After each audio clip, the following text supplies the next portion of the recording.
Global IT के YouTube channel में आप सभी का एक बार फिर से स्वागत है।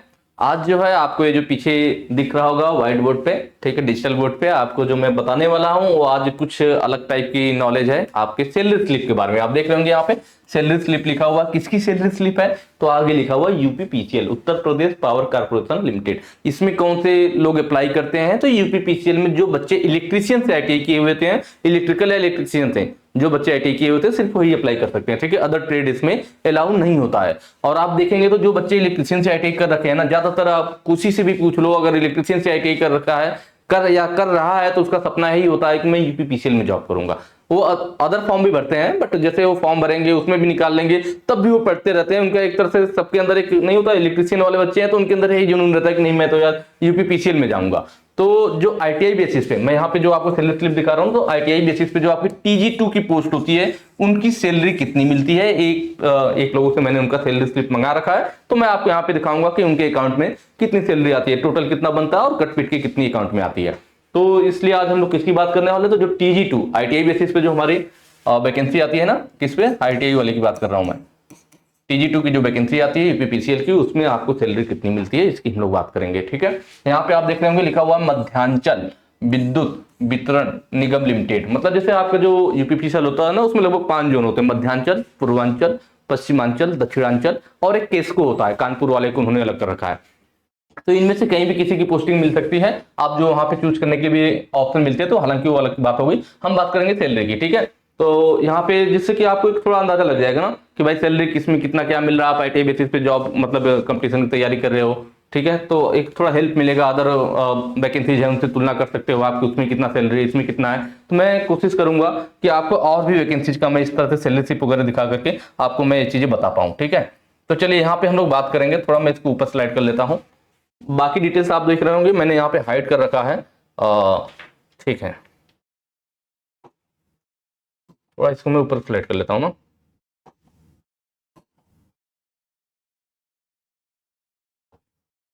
यहाँ पे दिख रहा है कितना है, तो ऊपर डिटेल की कोई जरूरत है नहीं। यहाँ पे आप देख सकते हो, एक चीज और दिखा दो, देखिए कब की है पे पीरियड, जो लिखा है ना 1 मई 2023 से 31 मई 2023, मतलब एक साल पहले। अभी 2024 चल रहा है ना, तो ये जो सैलरी स्लिप है एक साल पहले की है, 1 मई 2023, मतलब मई 2023 की सैलरी स्लिप है, ठीक है।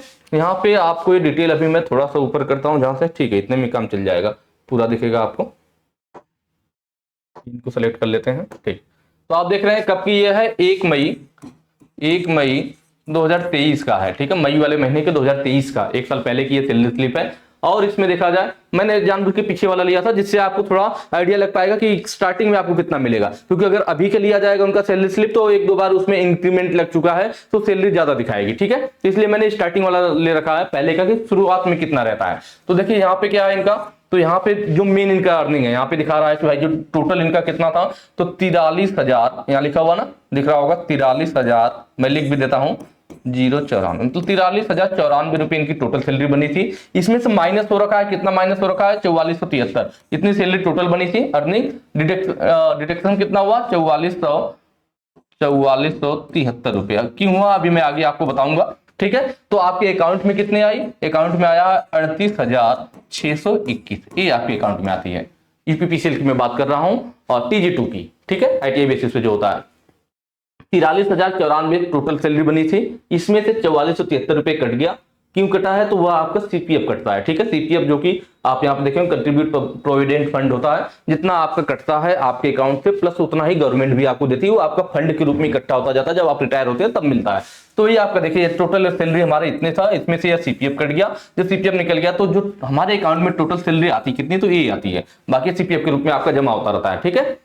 तो ये क्लियर हुआ कितना आता है। तो देखिए बेसिक सैलरी, यहाँ पे जो बेसिक सैलरी होती है 28,800, दरअसल यह जो सैलरी स्लिप है ना, इसमें भी एक इंक्रीमेंट लग चुका है, नहीं तो आपकी सैलरी कितने की दिखाती है, 28,000 का दिखाता।